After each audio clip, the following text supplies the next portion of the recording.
Well, today is a big day. My Pacific domes are being delivered, and whew, getting to this point was a little bit of a chaotic mess because we had to hire a Bobcat operator that could pick up the 3,600 pounds worth of metal and vinyl and dome material. So $600 is what it's gonna cost me for about 45 minutes worth of work. But yeah, you live and you learn.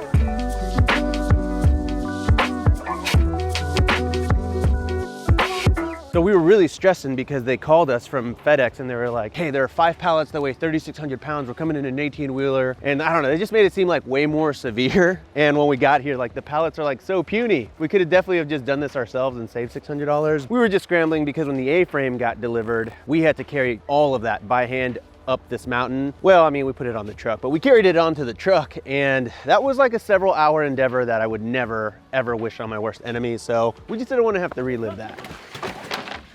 Okay, so quick tour. Welcome Architectural Digest. Here's my house. It's full of scraps and random power tools and all that kind of stuff. So we got all of our domes delivered today. We got a 30-footer, a 20-footer, and then we got 2 24-foot domes. And then all this you see behind me are all the parts for a tiny Den Outdoors, like 115 square foot A-frame. So I'm super excited. My favorite part about all this is that they're all gonna be elevated in the trees. We're gonna have treehouse domes, treehouse A-frames. It's getting lit. I'm excited that this is finally happening. Like after like close to a year of work, like 10, 11 months, we're so close to getting like that final permit to just like break ground and get started. Hopefully in the new year, the tiny house village, my dream, will come to fruition. So yeah, it's kind of bittersweet because I'm sort of canning the idea and the dream of a tiny house village and replacing it with a glamping treehouse resort. But there is a reason for that, and a pretty good one, I think. So, why no tiny houses? Well,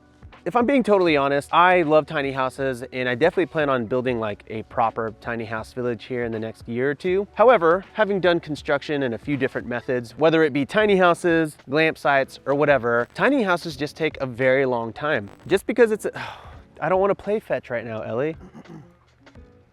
She just wants to play fetch. Just because it's a tiny house doesn't mean it's a tiny construction timeline. And also, tiny houses are really expensive. If you haven't watched my harsh reality of building a tiny house video yet, I strongly suggest you check it out after this video. But effectively, like, tiny houses aren't necessarily cheap either. I'm currently planning for 9 units down at the bottom of my property. And had I built 9 casita conejos, that would cost me over $1 million.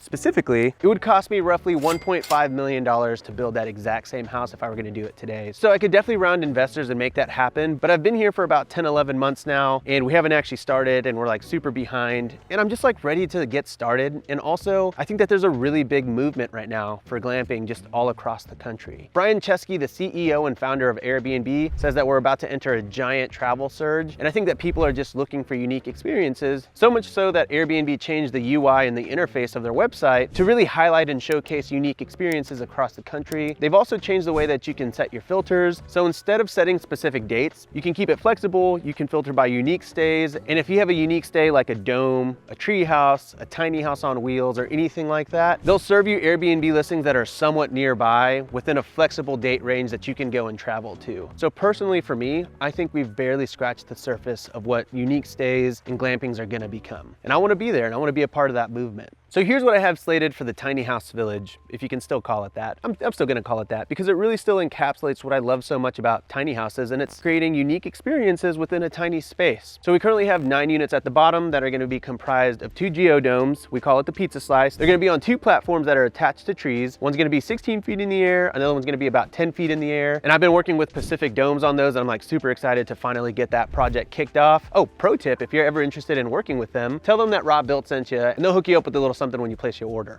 I don't know how to put this, but I'm kind of a big deal.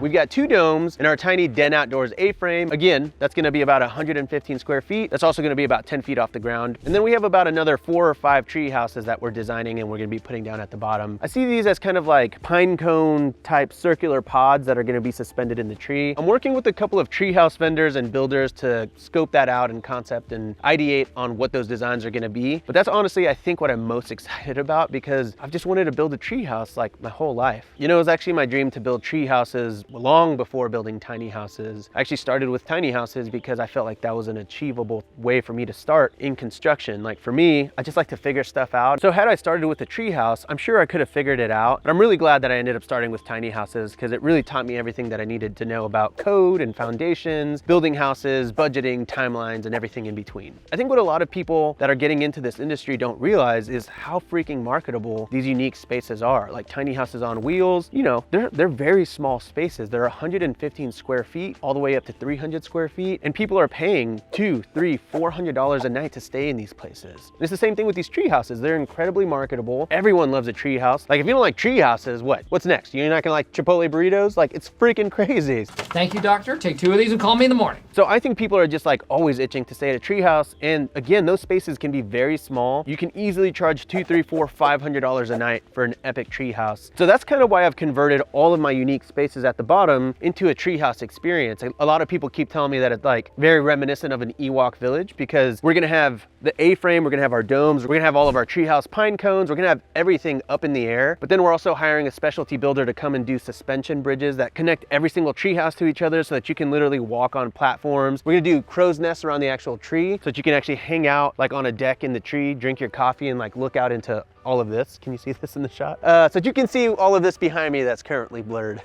It's there, I promise. I promise there are cool things behind me. And that's sort of the vision for the village. And obviously, like, I may or may not be working on a show. I can't talk too much more about that. And it may or may not be centered around the creation of like my evil scientist genius. Well, I guess, can I call myself I can't call myself a genius. Let's roll that back. It's gonna really showcase all of my mad scientist treehouse creations, and I really couldn't be happier than that. So I'm sure you're wondering, just as everyone always asks, how much is this gonna cost? So right now, as construction goes, we're a little bit over budget, and we haven't even started yet. But originally I was thinking this was gonna cost between $400,000 and $500,000. I'm trying to, as best as I can, to keep it there. I think it could easily go $600,000 to $700,000 depending on kind of how extra we get, like how much walk are we adding to our tiny houses. You know what I mean? Like, as I mentioned, I want to do treehouse suspension bridges that kind of lead you everywhere, but there's also so many other things that we can add on top of that, like little gazebos for picnic tables and like outdoor grills. We could spend as much or as little as we want on landscaping. So if we're just going to do a couple of trails that are gravel, yeah, I mean, a couple $1,000. Like if we actually want it professionally designed by a landscape architect, yeah, that's fine, but I'm not gonna do that again. A landscape architect, yeah, the landscaping can easily be $50,000 plus. So I want it to be as close to $400,000 to